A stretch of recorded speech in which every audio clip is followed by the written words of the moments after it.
नमस्कार, खबरों का पंचनामा देख रहे हैं आप। मैं हूं आपके साथ पूजा। हम लेकर आए हैं देश और दुनिया की 5 बड़ी खबरें, जिस पर चर्चा के लिए मेरे साथ स्टूडियो में मौजूद हैं कैपिटल टीवी के editor in chief doctor Manish Kumar. Doctor साहब, बहुत बहुत स्वागत है आपका। धन्यवाद। सबसे पहले नजर हेडलाइंस पर। फ्रांस G7 समिट में पीएम मोदी का मेगा कूटनीतिक मिशन। आज कनाडा, ब्रिटेन और यूएई के साथ अहम बैठकें। कल ट्रंप के साथ होगी बड़ी मीटिंग, तो वहीं पीएम मोदी को स्लोवाकिया का सर्वोच्च नागरिक सम्मान। दोनों देशों के बीच 11 समझौतों पर मुहर। 4 महीने की जंग के बाद बड़ी पहल, अमेरिका ईरान के बीच शांति समझौते का ऐलान। ट्रंप ने किया MOU पर साइन। 19 जून को होगा औपचारिक ऐलान। हॉर्मोन स्ट्रेट अब सबके लिए खुला। भवानीपुर की हार को ममता बनर्जी ने हाईकोर्ट में किया चैलेंज, तो वहीं टीएमसी के बागियों पर आने वाला है बड़ा फैसला। एक्शन में स्पीकर ओम बिरला, साथ ही अभिषेक बनर्जी की बढ़ती जा रही हैं मुसीबतें। उद्धव ठाकरे की शिवसेना में टूट की अटकलें तेज। महाराष्ट्र की राजनीति में जल्द होगा बड़ा धमाका। 16 विधायक और 7 सांसद देने वाले हैं बड़ा झटका। सीएम योगी ने पहली बार बताया अपना पसंदीदा विषय। एक कार्यक्रम में बोले, माफियाओं का सफाया ही मेरा सबसे प्रिय विषय है। खबरों की शुरुआत में सबसे पहले बात पीएम मोदी की। फ्रांस के एवियन में आयोजित G7 शिखर सम्मेलन में हिस्सा लेने के लिए प्रधानमंत्री नरेंद्र मोदी पहुंच गए हैं। दुनिया की सबसे प्रभावशाली अर्थव्यवस्थाओं के नेताओं के बीच होने वाला ये सम्मेलन वैश्विक राजनीति, अर्थव्यवस्था, सुरक्षा और पर्यावरण से जुड़े अहम मुद्दों पर केंद्रित है। आज पीएम की मुलाकात कनाडा, यूनाइटेड किंगडम और संयुक्त अरब अमीरात के नेताओं के साथ होगी। इन बैठकों में व्यापार, निवेश, ऊर्जा, सुरक्षा और रणनीतिक साझेदारी प्रमुख एजेंडा है। तो कल ट्रंप से पीएम मोदी की मुलाकात होनी है, तो वहीं प्रधानमंत्री नरेंद्र मोदी को स्लोवाकिया के सर्वोच्च नागरिक सम्मान the order of the white double cross से नवाजा गया। इससे पहले मोदी और स्लोवाकिया पीएम रॉबर्ट फिको के बीच बातचीत के बाद द्विपक्षीय डिफेंस और ट्रेड डील पर भी मुहर लगी है। Sir, PM Modi G7 summit के लिए पहुंच चुके हैं, क्या कुछ चल रहा है वहां? देखिए, धमाके के साथ पहुंच रहे हैं। 32वां हाईएस्ट सिविलियन अवार्ड उनको मिला है।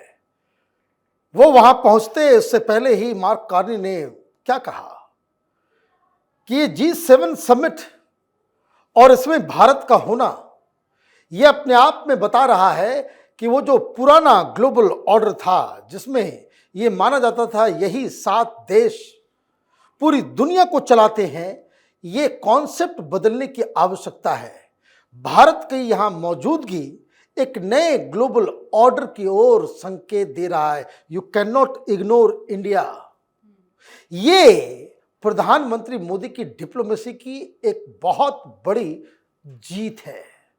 पहले आप फ्रांस जाते हैं, वहां इनोवेट इंडिया नाम के कार्यक्रम से आप वहां एक अलग तरह का फिजा क्रिएट करते हैं। वहां से आप जाते हैं स्लोवाकिया में आप जिस तरीके 33 साल के बाद और जो स्वागत वहां किया गया और जिस तरह के डील्स किए गए, ये बताता है कि एक एक देश के साथ, हालांकि हिंदुस्तान में लोग कहते हैं विदेश घूमने जा रहे हैं, वे विदेश घूमने नहीं जा रहे हैं। 2014 तक जब यूपीए की सरकार थी, दुनिया में 180 देश हैं। आपको मालूम है कि हिंदुस्तान की एम्बेसीज कितने देशों में थी? मात्र 60।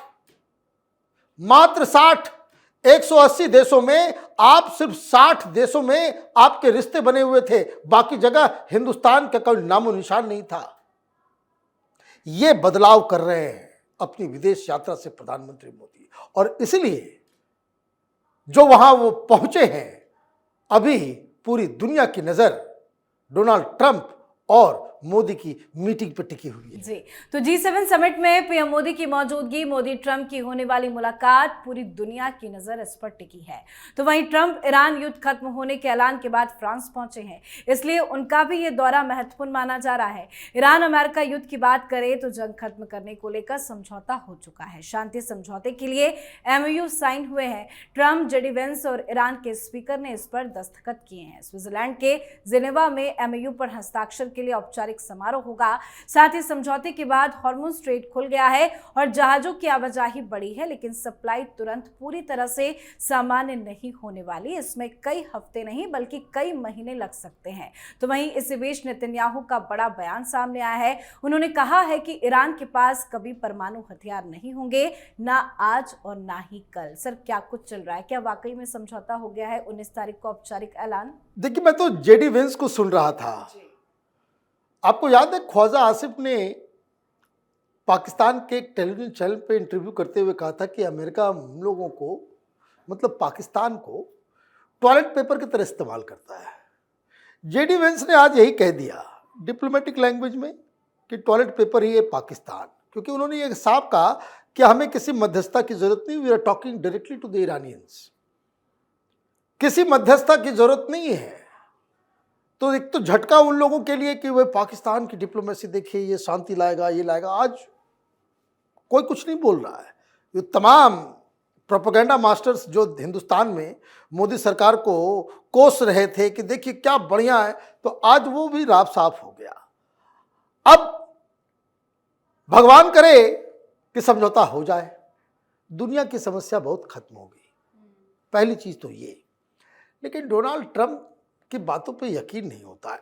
एमओयू साइन हो गया, ईरान ने भी कह दिया, अमेरिका ने भी कह दिया, फ्राइडे को ये लागू हो जाएगा और वो कुछ माइंस वगैरह है जो वहाँ बिछे हुए, उसको निकाल के उसके बाद हॉर्मुज खुल जाएगा। भारत को बहुत राहत मिलेगी।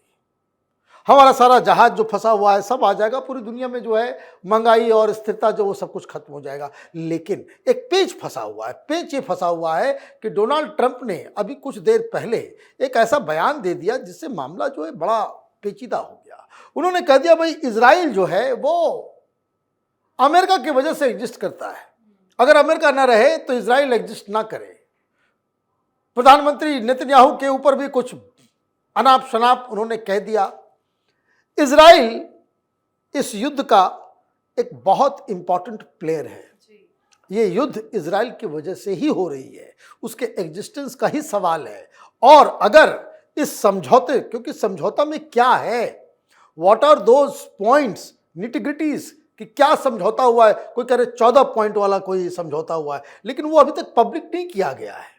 तो ये जब पब्लिक होगा, उसको बाकी के देश किस तरीके से एक्सेप्ट करते हैं, तब जाकर के शांति वहां पे बहाल हो पाएगी। जी, अब बात बंगाल की राजनीति की। टीएमसी के सांसद अभिषेक बनर्जी विधानसभा चुनाव प्रचार के दौरान भड़काऊ बयान देने के मामले में आज सीआईडी के अधिकारियों के सामने पेश हुए। इससे पहले विधायकों के फर्जी हस्ताक्षर मामले में रविवार को सीआईडी के सामने और शिक्षक भर्ती घोटाले के सिलसिले में सोमवार को ईडी के सामने पेशी के लिए पहुंचे थे।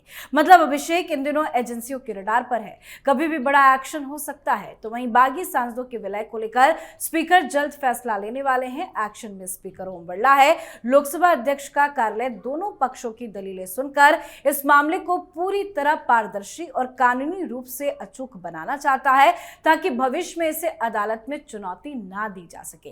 तो वहीं आज ममता बनर्जी हाईकोर्ट पहुंची। भवानीपुर विधानसभा रिजल्ट के नतीजे को ममता ने हाईकोर्ट में चुनौती दी है। सर, पश्चिम बंगाल से इतनी सारी खबरें सामने आ रही है, लेकिन इसी बीच, इतनी बवाल के बीच में ममता बनर्जी अचानक से हाईकोर्ट क्यों पहुंच गई? देखिए, वो फिर गई थी, पिछली बार भी गई थी ना, नंदीग्राम में हारी, शुभेंदु अधिकारी से वो चली गई। क्या हुआ? अभी तक केस फंसा हुआ है। ये इलेक्शन पिटिशंस जो होते हैं वो काम करता नहीं है। चिदम्बरम के ऊपर भी इसी तरह का लगा था, 5 साल आराम से हो गया, अगला इलेक्शन देंगे, वो मामला खत्म। अभी तक ये जिद है कि हम हारे नहीं हैं। शुभेंदु अधिकारी मुझे हरा नहीं सकता।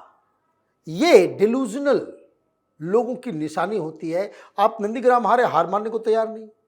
अब भवानीपुर हार गए, हार मानने को तैयार नहीं। भाई, आप अपने कंस्टिट्यूएंसी के अंदर आपका जो अपना घर वाला बूथ है, जहां आप रहते हो, मात्र 24 वोट आपको मिला है। शर्म आनी चाहिए।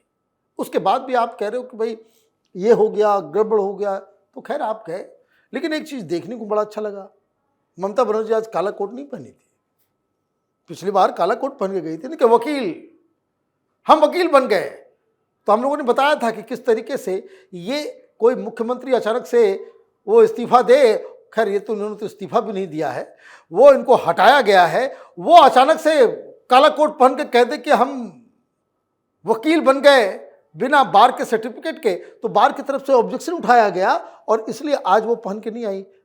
एक बात और, चुपचाप आई, चोरी चोरी चुपके चुपके। कारण कि लोगों को पहले मालूम होता भी चोर चोर चोर चोर का नारा लगता। अब देखिए जहां तहां ये जा रहे हैं, टीएमसी वाले, कुणाल घोष भी आज अंडा खा लिए, है ना। तो ये मुझे लग रहा है कि अभिषेक बनर्जी हो, ममता बनर्जी हो, मुसीबत है आपकी करनी की वजह से है, आपके कुकर्मों की वजह से है। लेकिन इस मुसीबत से कैसे डील किया जाए, उसमें भी आप जिद पे अड़े हो, हेकड़े दिखा रहे हो, इसमें सिर्फ विनाश होगा। जब आप हार चुके हो, आपको जनता ने रिजेक्ट कर दिया, प्लीज एक्सेप्ट इट। एक्सेप्ट करके आप आगे बढ़ेंगे, आपके दिमाग में शांति होगी। अदरवाइज कभी कोर्ट जाने में किस लिए चले गए कोर्ट, क्या होगा वहां से। अभिषेक बनर्जी को रोज बेइज्जत किया जा रहा है, रोज कभी सीआईडी बुला रही है। भाई उसमें होगा कुछ नहीं होगा, क्या होगा अलग बात है, लेकिन बेइज्जती तो हो रही है। आपने अगर सहस्त्र स्वीकार कर लिया होता कि शुभेंदु से हम हार गए, बीजेपी से हार गए, हम आराम से जो है पॉजिटिव पॉलिटिक्स करेंगे, तो ये सब दिन देखने को नहीं मिलते।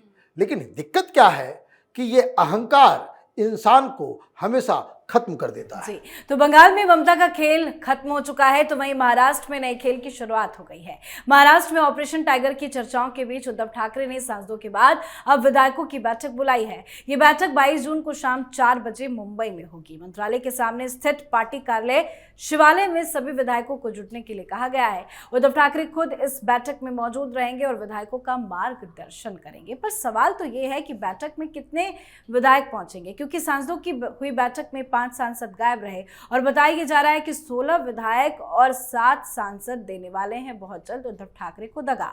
दावा है कि अगले कुछ दिनों में महाराष्ट्र की राजनीति में बड़ा घटनाक्रम देखने को मिल सकता है। क्या सर बहुत जल्द महाराष्ट्र में धमाका होगा, ये चल क्या रहा है? ये तो मुझे लग रहा है कि फोन पे बात करते होंगे उद्धव ठाकरे और ममता बनर्जी। तो वो गाना नहीं है कि जो हाल तेरा इधर हो रहा है उधर हो रहा है, वही चल रहा है। दोनों के लक्षण वही है, दोनों की आदतें भी वही है, दोनों के अहंकार भी वही है। अभी एक बार पार्टी टूटी, फिर भी आपको समझ में नहीं आया, और अभी तो अब तो ये फाइनल, फुल एंड फाइनल लड़ाई है कि हिंदू हृदय सम्राट बाला साहब ठाकरे का बेसिकली हकदार कौन है उस नाम का। शिंदे साहब बड़े अच्छे से चल रहे हैं पूरा गेम। 18 तारीख को शिवसेना का वो जो 60th है ना, वो मनाया जाएगा, शिवसेना दिवस। और बताया जा रहा है कि उस दिन ही कांड होगा। 16 विधायक, 20 हैं, 16 गए, 9 उसमें 7 गए। 7 तो अभी बताया जा रहा है मीडिया में, कोई कह रहा है कि नहीं ये 8 भी हो सकता है, ये 9 के 9 भी हो सकता है। तो आपकी पार्टी तो गई, और पार्टी गई, और फिर भी आपकी बातचीत का लहजा देखिए। आप कह रहे हो कि जिसको जाना है जाए, जिसको रहना है रहे। अरे कोई नहीं है, यू हैव बिकम, वो जेलर नहीं था शोले फिल्म में, आधा इधर आधा उधर, बाकी मेरे साथ, आपके पीछे कोई बचा ही नहीं।